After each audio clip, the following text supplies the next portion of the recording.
നമുക്കറിയാം, കഴിഞ്ഞ American president Joe ബൈഡന്റെ കാലത്ത് ലോകത്ത് ഒരുപാട് യുദ്ധങ്ങൾ നടന്നു എന്നുള്ളതാണ്. അതായത് ഉക്രൈൻ യുദ്ധവും ഹമാസ് ഇസ്രയേൽ യുദ്ധവും ഒക്കെ ഒരു നിലക്ക് പറഞ്ഞു കഴിഞ്ഞാൽ അമേരിക്ക തന്നെ നേരിട്ട് നടത്തുന്ന യുദ്ധങ്ങളാണെന്ന് വേണമെങ്കിൽ പറയാം.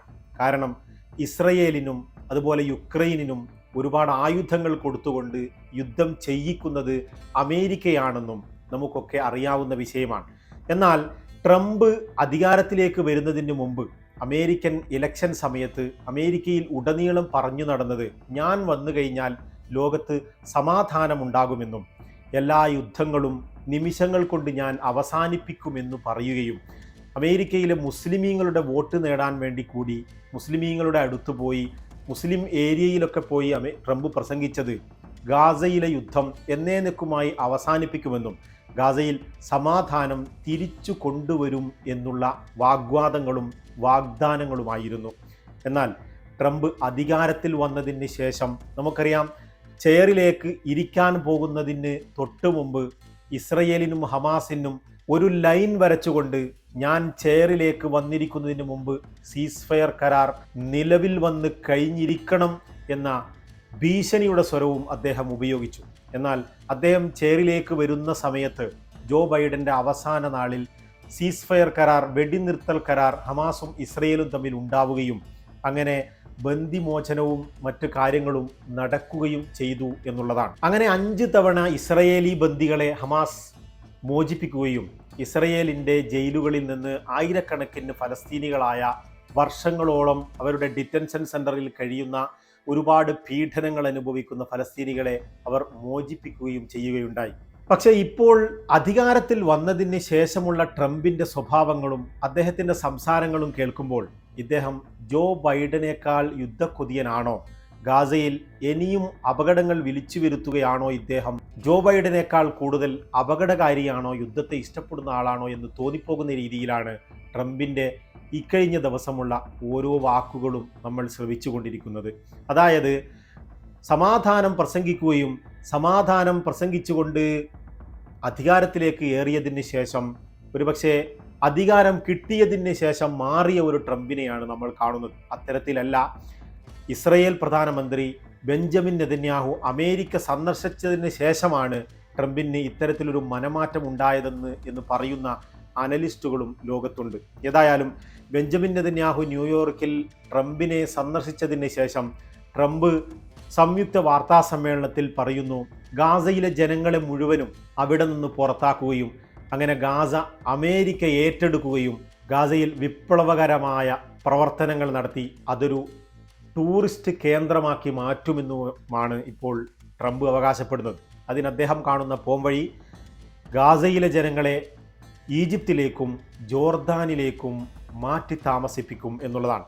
എന്നാൽ ആദ്യം അദ്ദേഹം അവരെയൊക്കെ താമസിപ്പിച്ചുകൊണ്ട് ഗാസയെ ഡെവലപ്പ് ചെയ്ത് അവരെ തിരിച്ചു കൊണ്ടുവരുമെന്ന് പറഞ്ഞെങ്കിൽ പിന്നീട് ഒന്നുകൂടി കടുത്ത പ്രയോഗം നടത്തിക്കൊണ്ട് ഗാസയിലെ ജനങ്ങൾക്ക് പിന്നീട് ഗാസയുടെ അവകാശമുണ്ടാവില്ല, പൂർണ്ണമായും അമേരിക്കയുടെ കൺട്രോളിലും നിയന്ത്രണത്തിലുമായിരിക്കുമെന്ന് വളരെ ശക്തമായി പറയുകയുണ്ടായി. എന്നാൽ ഇദ്ദേഹം പറയുന്നത് വിഡ്ഢിത്തമാണ്. ഇദ്ദേഹത്തിൻ്റെ വാക്കിന് യാതൊരു നിലവാരവുമില്ലെന്നാണ് ഹമാസ് ഇപ്പോൾ പ്രഖ്യാപിച്ചിരിക്കുന്നത്. അതിനൊക്കെ ശേഷം ഇപ്പോൾ ട്രംപ് ഇന്നലെയാണ് ഒരു വലിയ വാഗ്വാദം, ഈ വെടിനിർത്തൽ കരാർ ഇങ്ങനെ നടന്നുകൊണ്ടിരിക്കുന്നതിനിടെ തന്നെ അദ്ദേഹം പറയുന്നത്, ശനിയാഴ്ച അർദ്ധരാത്രിക്ക് മുമ്പ് ഹമാസ് മുഴുവൻ ക്യാപ്റ്റീവ്സിനെയും ഇസ്രയേലിൽ നിന്ന് പിടിച്ചു കൊണ്ടുപോയ ആളുകളെയും ഹമാസ് വിട്ടയച്ചില്ലെങ്കിൽ കാണാം എന്നുള്ള ഒരു വലിയ ഭീഷണിയുടെ സ്വരത്തിൽ ഗാസയെ ഇല്ലാതാക്കി കളയുമെന്ന് പറഞ്ഞുകൊണ്ട് ട്രംപ് വീണ്ടും രംഗപ്രവേശനം നടത്തിയിരിക്കുകയാണ്. ഗാസയിൽ സമാധാനം കൊണ്ടുവരുമെന്ന് പറഞ്ഞ ട്രംപിനെ ഇപ്പോൾ കാണാനേയില്ല. ഗാസയെ ആക്രമിക്കുന്ന രീതിയിൽ ഏതോ ഒരു കുട്ടിയോ മറ്റോ പറയുന്നത് പോലെ, ബുദ്ധിക്ക് സ്ഥിരതയില്ലാത്ത ഏതോ ഒരാൾ വിളിച്ചു പറയുന്നത് പോലെ ഓരോ ദിവസവും ഓരോന്നിങ്ങനെ വിളിച്ചു പറയുകയാണ്. അതായത് ഇസ്രയേലും ഹമാസും തമ്മിലുള്ള ഈ വെടിനിർത്തൽ കരാറിന് മധ്യസ്ഥരായി നിന്ന പ്രധാനപ്പെട്ട ഒരു രാജ്യമാണ് അമേരിക്ക എന്ന് പറയുന്നത്. ഖത്തറും ഈജിപ്തും അതുപോലെ അമേരിക്കയുടെയും നിയന്ത്രണത്തിലാണ് ഈ സീസ് ഫയർ ഇപ്പോൾ നടന്നുകൊണ്ടിരിക്കുന്നത് തന്നെ. അത്തരത്തിലൊരു അമേരിക്കൻ ഭരണാധികാരി ഈ തങ്ങൾ മധ്യസ്ഥരായി ഇത്തരത്തിൽ ഒരു സീസ് ഫയർ നടന്നുകൊണ്ടിരിക്കെ 3 പേര് 2 പേര് ഇങ്ങനെയൊന്നും വിടുന്ന ശൈലികളൊന്നും നടക്കില്ലെന്നും ശനിയാഴ്ച അർദ്ധരാത്രിക്ക് മുമ്പ് ഹമാസ് മുഴുവൻ ആളെയും വിട്ടയച്ചില്ലെങ്കിൽ കാണിച്ചു തരാമെന്നുള്ള ഭീഷണിയുമായി ഒരു രാജ്യത്തിൻ്റെ പ്രസിഡന്റ്, അമേരിക്കൻ പ്രസിഡന്റ് ഇത്തരത്തിൽ വരിക എന്ന് പറഞ്ഞു കഴിഞ്ഞാൽ, സംസാരിക്കുക എന്ന് പറഞ്ഞു കഴിഞ്ഞാൽ അദ്ദേഹത്തിന് ബുദ്ധിക്ക് സ്ഥിരത നഷ്ടപ്പെട്ടോ എന്ന് നമുക്ക് തോന്നിപ്പോകുകയാണ്. ഇത് കേട്ടപ്പോൾ ഇപ്പോൾ ഹൂത്തികൾ പ്രതികരിച്ചിരിക്കുന്നത് ഇദ്ദേഹം വിഡ്ഢിത്തമാണ് പറയുന്നത്, വിഡ്ഢിയാണ്, ഗാസയിലെ ജനങ്ങളെ എവിടെയും പുറത്താക്കുവാൻ ആർക്കും കഴിയില്ല എന്നുള്ളതാണ് ഹൂത്തികളുടെ പ്രതികരണം. എന്നാൽ ഹമാസ് ഇപ്പോൾ പറയുന്നു ഞങ്ങളോട് ഭീഷണി വേണ്ട, ഭീഷണിയുടെ സ്വരത്തിന് ഒരു വിലയുമില്ലെന്നും ഇസ്രയേലി ബന്ദികളെ കിട്ടണമെങ്കിൽ, അവർക്ക് വീട്ടിലണയണമെങ്കിൽ ഈ ഗാസ സീസ് ഫയറിനെ ഇസ്രയേൽ പൂർണ്ണമായി അംഗീകരിക്കുകയും യാതൊരുവിധ ലംഘനം നടത്തുകയും ചെയ്യാതെ അതിനെ ബഹുമാനിക്കുകയും ചെയ്താൽ മാത്രമേ ഞങ്ങൾ ഓരോ ബന്ദികളെയും പുറത്തുവിടൂ എന്ന വളരെ ശക്തമായി തിരിച്ചടിച്ചിരിക്കുകയാണ് ഇപ്പോൾ ഹമാസ്. ബെഞ്ചമിൻ നെതന്യാഹുവിൻ്റെ അമേരിക്കൻ സന്ദർശനത്തോടുകൂടി ഗാസയെ പിടിച്ചെടുത്ത് ഇസ്രയേലിൻ്റെ ഭാഗമാക്കാനുള്ള ബെഞ്ചമിൻ നെതന്യാഹുവിൻ്റെ റിക്വസ്റ്റ് ട്രംപ് ഏറ്റെടുത്തതുപോലെ ഇരിക്കുന്നു. ഇത്തരം ചില വാക്കുകൾ കേൾക്കുമ്പോൾ നമുക്കങ്ങനെയാണ് മനസ്സിലാവുന്നത്. ഏതായാലും ഹമാസിൻ്റെ ഭാഗത്തു നിന്ന് യാതൊരു വിട്ടുവീഴ്ചയുമില്ല.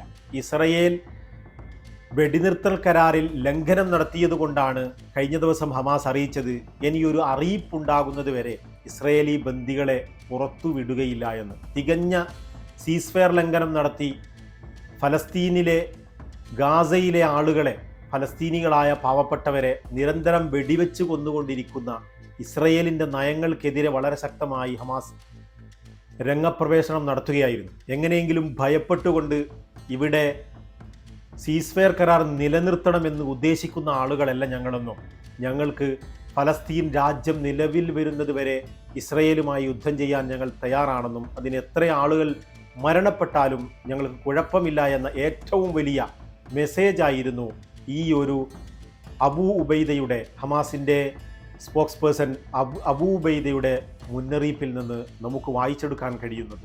ഏതായാലും ഇസ്രയേൽ വെടിനിർത്തൽ കരാറിനെ ബഹുമാനിക്കുകയാണെങ്കിൽ മാത്രമേ നിങ്ങളുടെ ബന്ദികൾ വീടണയുകയുള്ളൂ എന്ന് നിങ്ങൾ മനസ്സിലാക്കണമെന്നാണ് ഇപ്പോൾ ഹമാസ് വളരെ ശക്തമായി ട്രംപിനോടും അതുപോലെ ഇസ്രയേലിനോടും പ്രതികരിച്ചിരിക്കുന്നത് എന്നുള്ളതാണ്.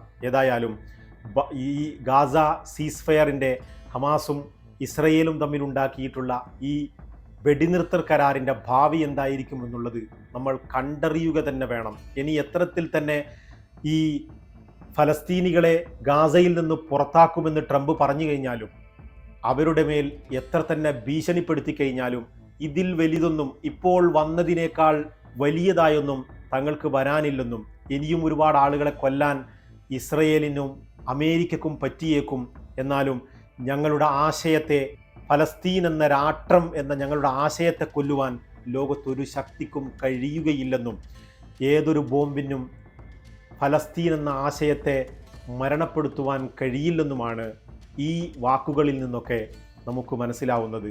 ഏതായാലും വരും ദിവസം ഹമാസും ഇസ്രയേലും തമ്മിലുള്ള യുദ്ധം ഇനിയും പൊട്ടിപ്പുറപ്പെടുമോ, അതോ ഈ സീസ്ഫയർ ഡീൽ ഇസ്രയേൽ അംഗീകരിച്ചുകൊണ്ട് ബഹുമാനിച്ചുകൊണ്ട് മുന്നോട്ട് പോകുമോ എന്നുള്ളത് കണ്ടറിയുക തന്നെ വേണം. തൽക്കാലം വിട, നമുക്ക് വീണ്ടും കാണാം.